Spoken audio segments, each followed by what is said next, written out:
Koh-Lanta All Star qui sont les candidats présents pour la finale.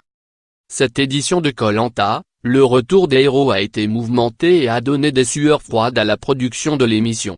Si le concept de faire revenir des aventuriers des saisons précédentes a séduit le public, ce Koh-Lanta All Star a été entaché par des scandales à répétition. Si bien que la grande finale n'aura pas lieu dans les mêmes conditions que d'habitude. La polémique du salaire démesuré de Dylan, le pacte financier entre les 4 finalistes et la menace d'un boycott de la finale par l'ensemble des candidats ont fait couler beaucoup d'encre.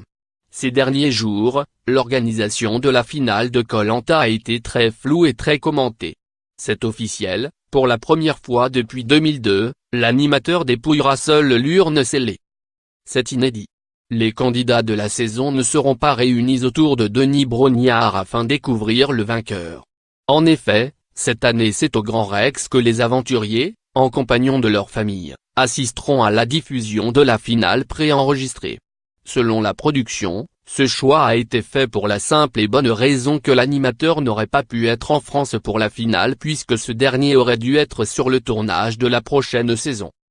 Visiblement, après de nombreuses rumeurs d'un boycott général, tous les candidats seront présents ce vendredi 25 mai pour la finale à l'exception de Pascal, qui a d'ores et déjà annoncé son absence.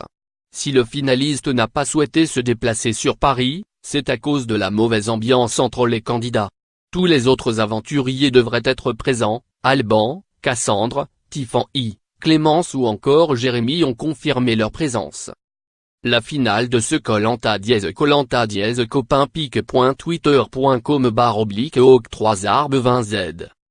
Oula _tpmp, ne pas faire de généralité pour tous ceux qui me demandent je serai bel et bien @tf1 ce vendredi pour la grande finale de Koh-Lanta tu as déjà trouvé ta robe @Tiffany Koh-Lanta https://t.co/coxcolvquet. Par Marjorie Almodoval.